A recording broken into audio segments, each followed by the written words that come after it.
Hello, everyone. I'm very glad to have this opportunity to say a few words here as one of the winners of Dave Ulrich Impact Award. I'm really humbly honored to receive this award. I want to give my sincere thanks to the award committee members for recognizing my contribution and impact in developing and establishing human resource management programs in Renmin University of China and in applying academic research to management practices in Chinese organizations and beyond. To be honest, I think this award is not only for myself as the individual scholar. This is the recognition of the contributions of the non-American-made or non-Europe-made scholars. It demonstrated clearly the openness and the inclusiveness of HR division and the leaders of HR division and the academy as well. It's a double honor for me to receive this award because I jointly received this award with Professor Wayne Casio, who has been my role model for many years. And interestingly, some years ago, I was one of the key translators of one of his books, Applied Psychology in Human Resource Management, which has been one of the best sellers among Chinese readers, among Chinese practitioners. As you can see, the scholars can make impact on practitioners, American scholars, unpurposefully. I would like to take this opportunity to deliver my sincere gratefulness to many, many people, too many to mention here. First of all, my thanks to Denise Rousseau and Paul Goodman. Sorry, Paul left us some years ago. This couple has been extremely helpful, supportive, encouraging, and inspiring in my academic life. And we got to know each other back in 1996. The John Hansley School, the dean of the John Hansley School from Carnegie Mellon University was interested in developing the collaboration relationship with School of Labor and Human Resources at Renmin at that time. And they developed the idea to offer as the first step the executive development program. And I helped to recruit 20 participants from mainly multinational corporations, joint ventures, and some from state-owned companies in Beijing mainly. And Denise Rousseau and Paul Goodman, they went to Beijing and they designed the program and they delivered the program themselves for free, 3 hours a day, every other day for 2 weeks. Extremely successful. As the assistant and the participant of that program, I learned so much. All the participants were fascinated with their management knowledge, with their teaching style and personality. I was dreaming at that time that one day I can be one of them. And we became friends, and they have been very, very supportive. And Denise introduced the Academy of Management to me and encouraged me to become a member. And in 1998, during my visit to Carnegie Mellon, formally, I joined the Academy. I became a member of both HR division and OB division. And Denise paid my first year membership fee. I took them as my mentor and tutor. Learned so much from working with them. Thank you so much, Denise. Thank you. Some people also deserve to be mentioned here, especially those executive members and the leaders of HR division in the past decade. We started working with HR division on behalf of my school and the Renmin University and try to invite them and you guys to visit us, to teach us, to how to develop the HR program in China. When Sandy Wen was the HR division, the chair of the HR division, I talked to her, and we got to know each other. And Ingrid Fulmer, David Lepark, and David Allen, and John Dellery, Fred Morgeson, and many others. Thank you so much for your support. And your support made it possible, which was tend to be the first international conference sponsored by HR division outside of the United States, which was held in Beijing Friendship Hotel in 2014. Some of you might be there. Extremely successful. I was the local organizer. impactful on both the scholars and the practitioners. So we can make contribution, or we can make impact on business as scholars. And I also want to say thank you to some of my personal friends and colleagues and co-authors, Bob Lydon, Tim Judge, An Sui, and James Mendel, Ilan Fandel, Mihai Baran, Suzanne Jackson, and Randall Schuler, and many others, and also my former student and colleagues and friend now, Kaifeng Jiang, Jasmine Hu, Hao Zhao, and Veronica Lin. Thank you so much for your help. And we are influenced, we are impacted by you, purposefully or unpurposefully.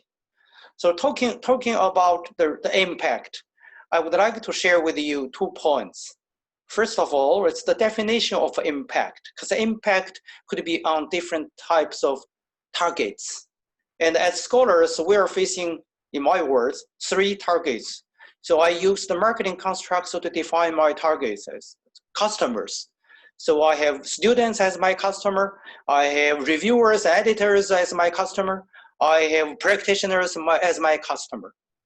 And everybody is producing something for some kind of customers, even at home. As my understanding is, we have to understand their needs, their expectations, and more importantly, their mindset in order to meet their needs, to fit their mindset. So as scholars, we have to shift our mindsets in order to fit theirs. This is the challenge, actually. This is something that not everybody can do easily, to change or to shift our mindsets. Because for example, as practitioners, what they are looking for is something doable, feasible, then believe that effective. Because reliability, validity, or whether or not it's truth or false, they don't care. What they care, what they are seeking for is something could help them to solve the specific problem at some time point, immediately.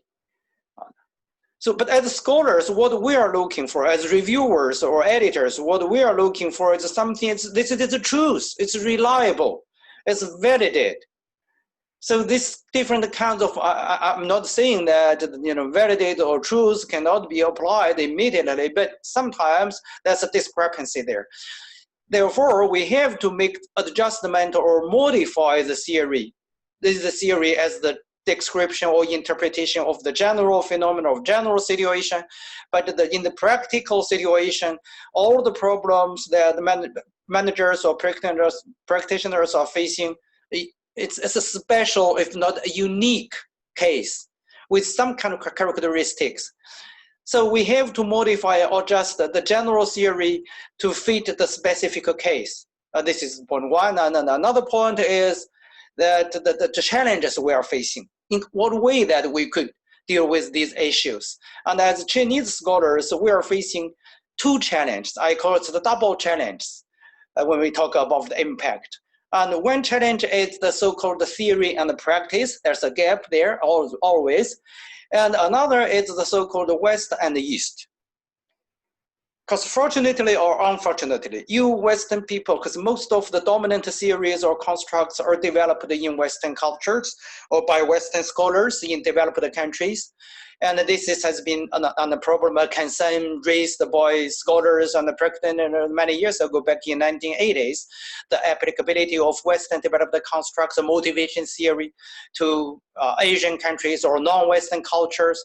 And put it simply, yes, I believe Western developed constructs or theories can be applied to Asian countries or different cultures in some way, absolutely not 100%, then we have to modify something. So by facing with these 2 different types of challenges, and we have to shift our mindsets in different ways. By adjusting, by modifying these Western developed methods, constructs, or theories, my personal experience is that we can make them useful and successful. by using, for example, management assessment center structured interviews or pay for performance or high performance work systems, and can be used and doable, feasible in Chinese organizations. And social exchange theory can be applied to explain the Chinese situational cases, and the job demand resource theories can be used, and the resource-based view, AMO model, all these, charismatic leadership, transformational leadership, obviously, and you can see, I can see them, it's the typical transformational or charismatic leadership. So in terms of the Western and the Eastern culture, we can use these existed constructs like individualistic, collectivistic, or power distance, or whatever, to try to identify different the cultures, to emphasize the differences. And my personal understanding is, as human beings, we have something in common. So I usually pay more attention to identify the similarities or commonalities across borders. And I believe the statement of a cross-cultural psychologist. Differences within the single culture are always bigger than differences between cultures.